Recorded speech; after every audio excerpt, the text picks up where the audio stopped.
Subscribe channel Truth.id dan aktifkan lonceng notifikasi untuk mendapatkan informasi seputar live streaming dan video khotbah terbaru. Posisi tombol subscribe berada di kanan atas channel kami dan jangan lupa nyalakan loncengnya.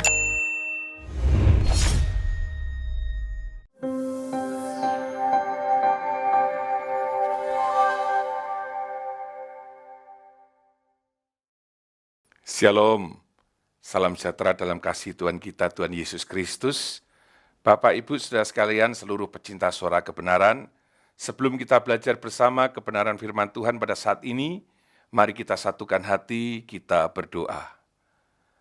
Allah Bapa kami yang bertahta di dalam kerajaan surga, kami mengucap syukur ya Bapa kalau pada saat ini kami masih diberikan kesempatan untuk belajar bersama kebenaran firman-Mu. Bapa, taruh perkataanmu di dalam diri hamba-Mu ini, bersabdalah kepada kami, berbicaralah kepada kami ya Bapa, berkata-katalah kepada kami, karena kami tahu Tuhan, kami membutuhkan firman-Mu di dalam kehidupan kami, yang akan menuntun setiap langkah hidup kami. Bapa, kami percaya saat ini menjadi saat yang penuh berkat bagi kami semua. Terima kasih Bapa, hanya di dalam nama Tuhan Yesus Kristus, kami sudah berdoa dan mengucap syukur. Haleluya.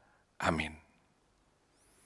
Bapak, Ibu, Saudara sekalian, kalau kita berbicara tentang keselamatan, maka yang harus kita pahami adalah bahwa keselamatan dapat ditinjau dari 3 dimensi, yaitu dimensi masa lalu, dimensi saat ini atau masa kini, dan dimensi yang akan datang.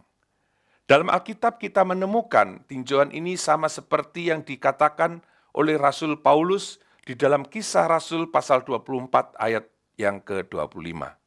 Pada waktu itu Rasul Paulus di dalam penjara, Bapak Ibu. Rasul Paulus dipanggil oleh wali negeri yang menjabat pada saat itu yang bernama Felix. Kemudian Rasul Paulus bercerita tentang kebenaran, penguasaan diri, dan penghakiman yang akan datang. Saya akan bacakan di Kisah Rasul pasal 24 ayat 25. Tetapi ketika Paulus berbicara tentang kebenaran, penguasaan diri dan penghakiman yang akan datang, Felix menjadi takut dan berkata, "Cukuplah dahulu dan pergilah sekarang. Apabila ada kesempatan, baik, aku akan menyuruh memanggil engkau." Jadi Bapak Ibu Saudara sekalian, Rasul Paulus mengatakan, ya, ada dimensi masa lalu yang dikatakan oleh Rasul Paulus sebagai kebenaran. Righteousness dapat diartikan benar atau adil, yang berarti benar di dalam kelakuan.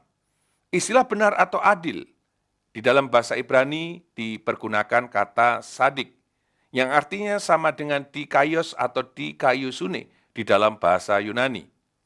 Kata ini mempunyai arti lebih dari sekedar lurus atau benar saja, tetapi merupakan esensi yang mendasari suatu hidup.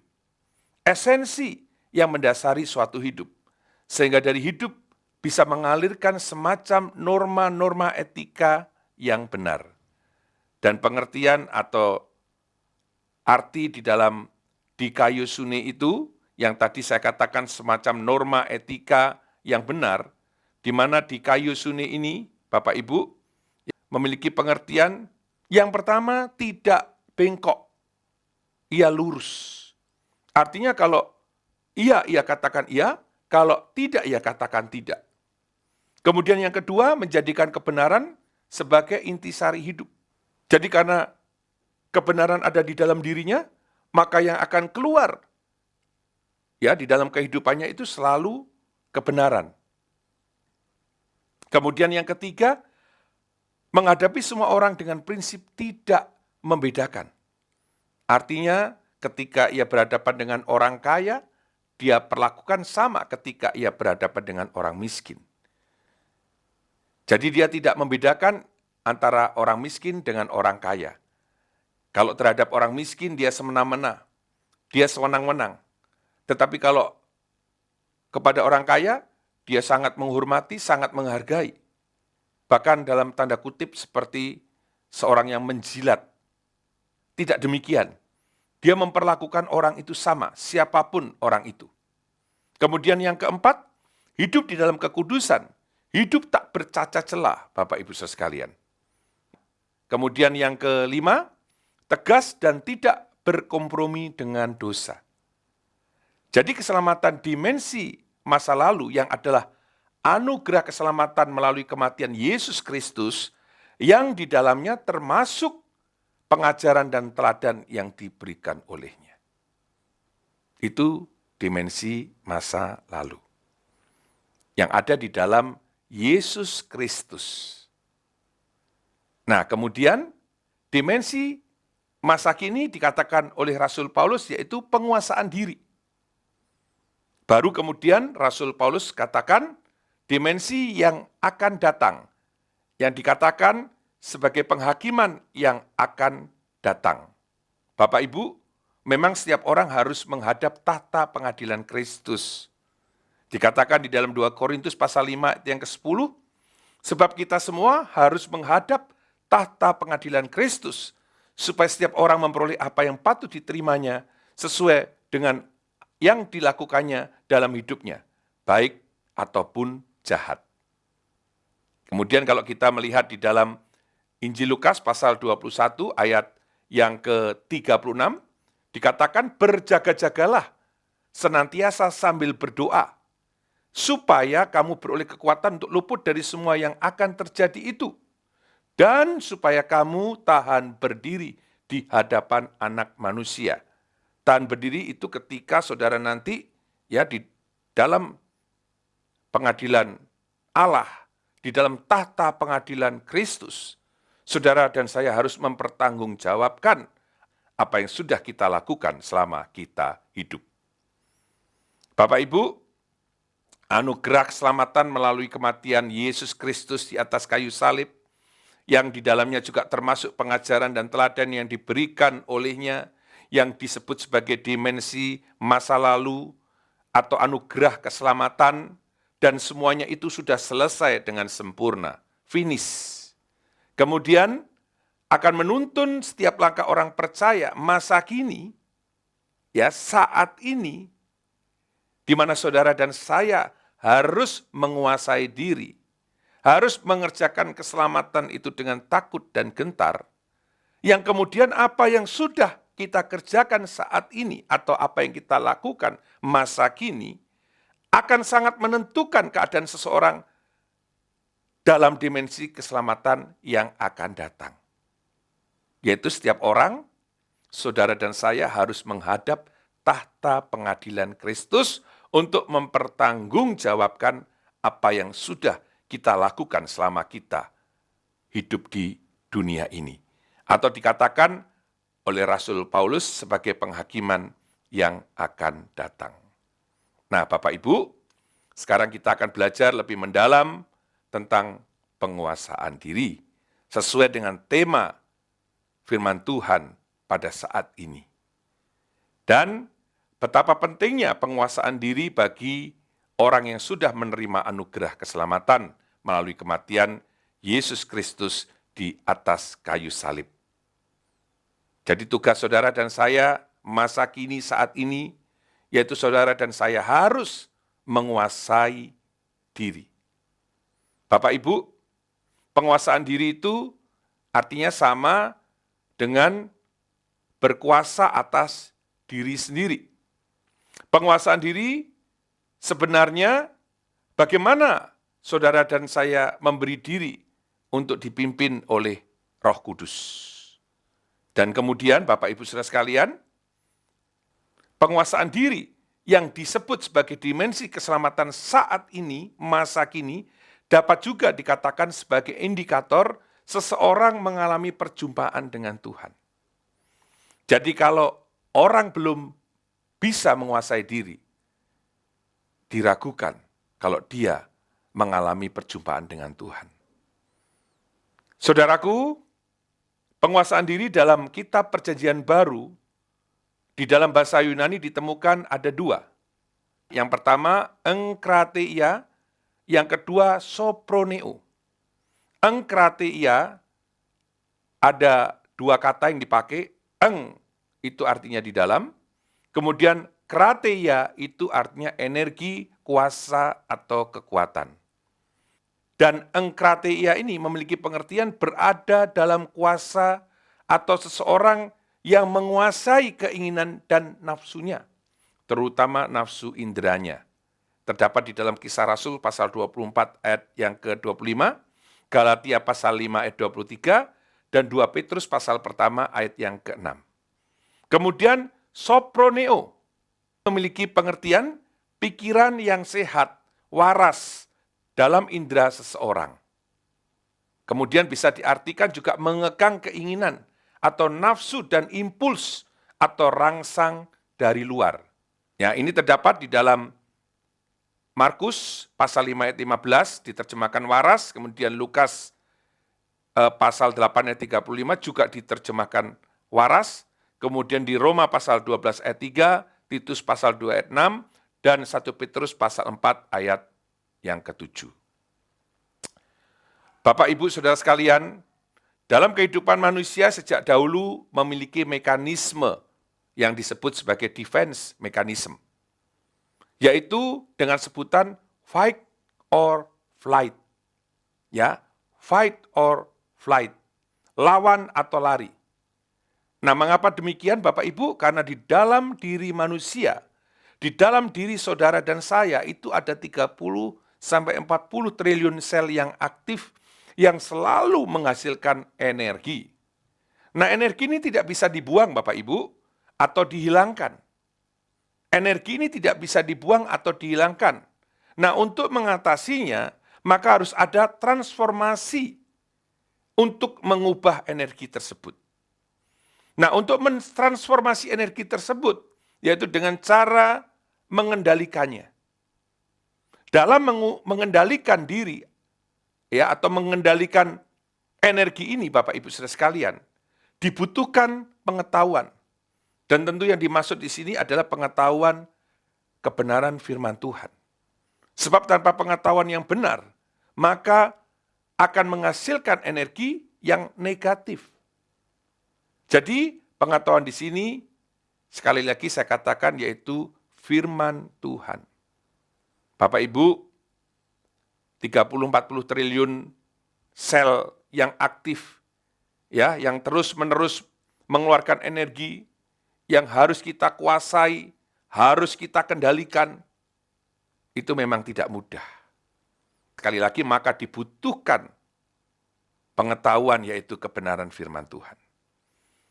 Di dalam Ibrani pasal 4 ayat yang ke-12 mengatakan, sebab firman Allah hidup dan kuat, dan lebih tajam daripada pedang bermata dua manapun.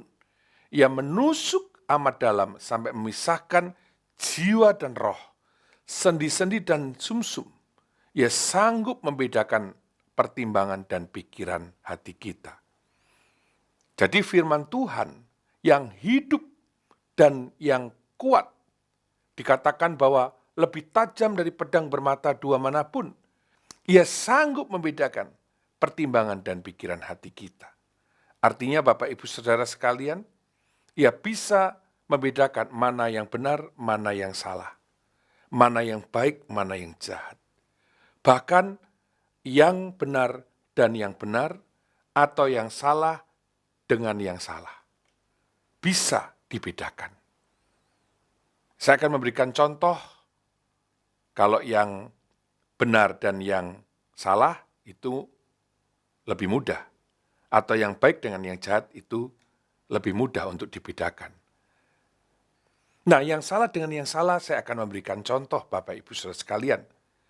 Kalau di dalam Alkitab kita bisa melihat kisah daripada pengintai yang disembunyikan oleh Rahab. Ketika itu Rahab berbohong kepada utusan raja yang datang ke rumahnya dan menanyakan. Karena raja mendengar bahwa ada orang yang bersembunyi di rumah Rahab. Maka raja mengutus orang untuk menanyakan hal itu kepada Rahab. Tentu maksud dan tujuannya adalah untuk menangkap orang yang ada di rumah Rahab. Tetapi Rahab berbohong. Dia mengatakan bahwa orang itu sudah pergi. Tujuan Rahab adalah untuk melindungi pengintai itu. Tentu hal ini kan berbohong Bapak Ibu Saudara sekalian. Tetapi tidak ada jalan yang lain. Sebab kalau Rahab jujur, Rahab mengatakan ada pengintai di rumahnya, maka akan ditangkap. Dan tentu gagallah usaha untuk merobohkan atau mengalahkan kota Yeriko, Bapak Ibu sekalian. Tetapi dengan apa yang dilakukan Rahab, yang tadi saya katakan, jujur salah, berbohong juga salah.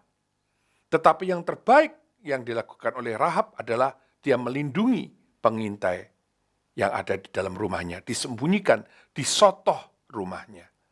Akhirnya kedua pengintai selamat dan kota Yeriko bisa dikalahkan. Jadi di antara yang salah dan yang salah, tetapi yang terbaik yang diambil, Rahab menyelamatkan pengintai yang pada akhirnya Yeriko dikalahkan. Kemudian contoh yang lain yaitu antara yang benar dengan yang benar.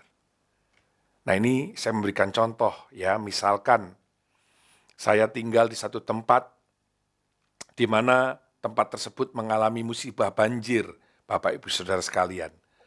Dan di dalam rumah saya tinggal bertiga, saya, istri, dan anak saya. Nah ketika banjir menenggelamkan rumah, ya rumah saya maksudnya, kami harus menyelamatkan diri. Rupanya yang bisa berenang hanya saya. Istri dan anak tidak bisa berenang. Maka saya harus menyelamatkan salah satu dari mereka. Sebab saya tidak bisa menyelamatkan kedua-duanya. Saya harus pilih salah satu, pilih istri atau anak. Menyelamatkan istri benar, tapi anak tenggelam dan mati. Menyelamatkan anak benar, tapi istri tenggelam dan mati. Sama-sama benar. Tetapi saya harus memilih salah satu dari mereka berdua. Mana yang harus saya selamatkan? Nah inilah dibutuhkan firman Allah yang hidup dan yang kuat. Dalam waktu seketika saya harus memutuskan siapa yang harus saya tolong. Maka dikatakan, ia sanggup membedakan pertimbangan dan pikiran hati kita. Itulah sebabnya firman itu dibutuhkan dalam hidup kita. Firman itu juga dibutuhkan bagaimana saudara dan saya bisa menguasai diri. Bagaimana saudara bisa mengerjakan keselamatan itu dengan takut dan gentar. Jadi firman inilah sebagai pengetahuan yang harus saudara dan saya miliki. Bapak Ibu Saudara sekalian, berkaitan dengan penguasaan diri, tadi saya sudah singgung penguasaan diri sebenarnya, bagaimana memberi diri dipimpin oleh Roh Kudus. Jadi, kalau saudara dan saya memiliki pengetahuan firman, maka saudara dan saya juga harus bersedia dipimpin oleh Roh Kudus. Sebab penguasaan diri itu berkaitan dengan hidup di dalam roh. Nah, sedangkan orang yang tidak bisa menguasai diri, itu artinya dia masih hidup di dalam daging. Nah, kita melihat ya bahwa saudara dan saya saat ini, masa kini, yang dikatakan sebagai penguasaan diri, itu sama juga saudara mengerjakan keselamatan dengan takut dan gentar. Seperti terdapat di dalam Filipi pasal 2 ayat yang ke-12. Dikatakan, hai saudara-saudaraku yang kekasih, kamu senantiasa taat, karena itu tetaplah kerjakanlah keselamatanmu dengan takut dan gentar. Nah, kerjakanlah katergeseste, itu artinya melakukan sesuatu untuk menghasilkan atau mencapai. Ya, sesuatu harus kita capai, harus kita hasilkan Bapak Ibu Saudara sekalian. Yaitu apa? Keselamatan itu. Dan keselamatan yang dimaksud di sini adalah menguasai diri. Yaitu bagaimana kita hidup saat ini. Bagaimana saudara dan saya hidup di zaman ini. Atau yang dikatakan sebagai dimensi masa kini. Jadi mengerjakan keselamatan dengan takut dan gentar, itu artinya saudara bisa menguasai diri. Dengan takut dan gentar, artinya kita sungguh-sungguh, kita artinya berjuang, artinya kita bekerja keras untuk mengerjakan keselamatan itu. Nah, kita tidak perlu khawatir Bapak Ibu sekalian. Tadi sudah saya katakan bahwa ada Roh Kudus yang akan memimpin, yang akan menolong saudara dan saya, supaya saudara dan saya bisa menguasai diri atau mengendalikan tubuh itu. Nah, di mana? Di ayat yang berikutnya, ayat 13. Karena Allah lah yang mengerjakan di dalam kamu, baik kemauan maupun pekerjaan menurut kerelaannya. Mengerjakan di ayat 13 tidak sama dengan kata mengerjakan di ayat yang ke-12. Kalau ayat yang ke-12 itu katergeseste, tetapi di ayat yang ke-13 itu energeo. Artinya Allah itu memberikan kekuatan. Roh Kudus itu memberikan kekuatan di dalam diri saudara, sehingga saudara mampu untuk bisa mengendalikan diri atau menguasai diri. Memang itu tidak mudah, tetapi kita percaya ada kuasa Roh Kudus yang akan memampukan saudara dan saya, yang akan menolong kita, sehingga saudara dan saya bisa mengendalikan diri, mengendalikan tubuh, menguasai diri. Bapak Ibu, dari sekian banyak hal berkaitan dengan penguasaan diri, kita belajar pada saat ini. Salah satu penguasaan diri yang harus saudara dan saya miliki, yaitu tentang marah. Di dalam clinical eksperimen, ditemukan bahwa emosi atau marah itu memiliki kecepatan 1/30.000 detik. Reaksi kita terhadap suatu rangsang, refleksnya sangat cepat. Dalam 1 detik itu ada 30.000 kali aliran bolak-balik sangat cepat. Makanya kalau seseorang itu marah, Bapak Ibu, ia tidak menyadarinya. Tahu-tahu ia marah. Karena apa? Kesadaran seseorang itu tidak otomatis. Pikiran yang digunakan di dalam otak, ya, otak kita kan terdiri dari beberapa bagian, ada otak besar, otak kecil, kemudian batang otak, ada otak kanan, otak kiri. Semua otak kita itu kalau menerima rangsang akan bekerja. Tetapi kalau marah, itu kecepatannya 1/30.000 detik. Jadi amat sangat cepat. Makanya seseorang itu marah dulu, baru menyesal. Emosi dulu tak tertahan, baru menyesal. Tetapi kalau seseorang bisa menguasai diri, maka amarah itu akan menjadi lambat kecepatannya. Tidak lagi 1/30.000 detik. Dan Bapak Ibu harus menyadari, kalau seseorang itu marah, maka yang terjadi adalah jantung berdebar lebih keras. Kemudian tekanan darah naik, Bapak Ibu. Kemudian kelenjar adrenal mengeluarkan lebih banyak adrenalin. Kemudian gula darah juga naik. Otot-otot juga menegang.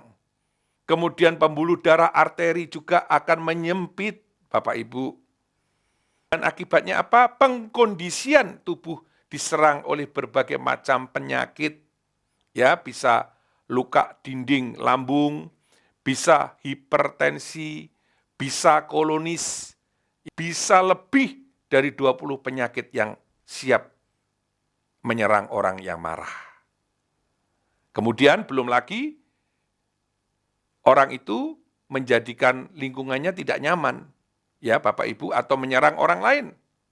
Jadi Bapak Ibu, mulai sekarang kita harus berjuang, berusaha bagaimana saudara dan saya bisa menguasai diri, yaitu tidak marah atau menjadi lambat kalau kita menghadapi suatu masalah atau menghadapi persoalan di mana kita tidak cepat emosi. Ya, jangan sampai 20 penyakit itu menyerang saudara. Makanya kalau kita melihat ada orang stroke, ketika saya berjumpa dengan keluarganya, ya ada beberapa teman yang stroke, saya tanya, kenapa? Oh iya Pak, dia orangnya temperamen, dia mudah marah. Akhirnya stroke, karena hipertensi, karena darah naik, darahnya tinggi, akhirnya stroke. Atau penyakit yang lain Bapak Ibu. Kalau saudara dan saya tidak bisa mengendalikan diri, menguasai diri, akibatnya marah yang tak terkendali. Karena itu Bapak Ibu, di dalam firman Tuhan juga ada nasihat bagaimana saudara dan saya untuk tidak marah atau menahan marah. Di dalam Yakobus pasal 1 ayat yang ke-19, saya saudara-saudara yang kukasihi, ingatlah hal ini. Setiap orang hendaklah cepat untuk mendengar, tetapi lambat untuk berkata-kata, dan juga lambat untuk marah. Sebab amarah manusia tidak mengerjakan kebenaran di hadapan Allah. Jadi kalau orang marah itu tidak mengerjakan kebenaran di hadapan Allah. Yang ada merugikan diri sendiri dan merugikan orang lain, Bapak Ibu. Dan kalau saudara dan saya tidak mudah marah, itu berarti saudara sudah bisa mengendalikan diri. Jangan sampai saudara dan saya tidak bisa mengerjakan kebenaran di hadapan Allah oleh karena marah. Masih berkaitan dengan marah, di dalam Yakobus pasal 3 ayat yang kedua, sebab kita semua bersalah dalam banyak hal. Barang siapa tidak bersalah dalam perkataannya, ia adalah orang yang sempurna, yang dapat juga mengendalikan seluruh tubuhnya. Jadi, kalau seseorang tidak bersalah dalam perkataannya, ia adalah orang yang sempurna. Dan biasanya orang kalau marah itu, yang tadi dikatakan tidak dapat mengerjakan kebenaran di hadapan Allah, karena kata-katanya itu sering keluar kata-kata yang jahat kalau sedang marah. Dan tentu kata-kata yang jahat itu kan pasti kata-kata yang tidak benar di hadapan Tuhan. Maka dikatakan apa? Kata yang salah. Tetapi kalau seseorang tidak bersalah dalam perkataannya, ia adalah orang yang sempurna. Maka jaga lidah bibir kita. Kita jaga mulut kita dari perkataan yang jahat. Kita harus menjaga, Bapak Ibu saudara sekalian. Maka kalau saudara dan saya tidak bersalah di dalam berkata-kata, maka dikatakan sebagai orang yang sempurna. Dan yang dapat mengendalikan seluruh tubuhnya. Dapat menguasai diri, Bapak Ibu. Kenapa? Memang kita marah itu kan biasanya kata-kata dulu yang keluar dan lebih cepat meluncur perkataan itu. Mungkin dibandingkan dengan hal yang lain. Atau kalau kita marah dengan cara memukul atau melakukan tindakan fisik yang lain. Tetapi yang pertama kali itu perkataan. Nah ini harus hati-hati Bapak Ibu sekalian. Dan perkataan ini tentu dapat mengakibatkan orang lain luka hatinya. Membuat orang lain tersinggung, membuat orang lain sakit hati. Beberapa waktu yang lalu di kota Surabaya, ada seorang pelatih fitness membunuh salah seorang member. Oleh karena apa? Tersinggung. Ya, dia tersinggung karena sering dibully. Akhirnya dia marah. Dia beli pisau, dia tusuk itu member. 17 kali tusukan. Dan akibatnya apa? Meninggallah orang yang ditusuk itu. Coba kalau saudara berpikir, ya, jadi tidak marah misalnya. Kan tidak terjadi seperti itu. Nah kalau sudah terjadi seperti itu bagaimana Bapak Ibu? Kalau member ini punya keluarga, punya istri, punya anak-anak, bagaimana nasib mereka? Kemudian sama juga dengan orang yang menusuk, atau pelatih yang menusuk ini. Bagaimana kalau dia punya keluarga, punya istri, punya anak-anak? Kan jadi susah hidupnya. Karena dia harus dihukum. Dia harus mempertanggungjawabkan perbuatannya. Karena dia tidak bisa menahan emosi atau marah yang ada di dalam dada yang bergejolak.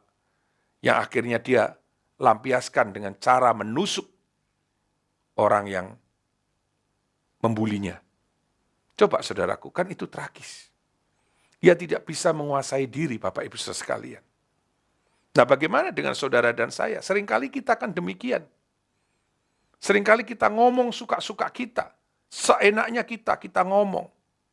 Membuat orang lain terluka, Bapak Ibu saudara sekalian. Membuat orang lain tersinggung. Sekarang saudara dan saya harus menguasai diri. Kalau tidak perlu kita tidak mengucapkan sesuatu. Kemudian kita juga berusaha bagaimana kita bisa menahan marah, Bapak Ibu. Tidak langsung marah. Tidak langsung emosi. Coba kita berusaha untuk mereda gejolak dalam diri kita. Supaya apa? Supaya saudara dan saya tidak salah dalam perkataan. Sehingga saudara dan saya itu menjadi orang yang sempurna. Dan dikatakan sebagai orang yang bisa mengendalikan seluruh tubuhnya, Bapak Ibu saudara sekalian. Dan ini penting bagi saudara dan saya.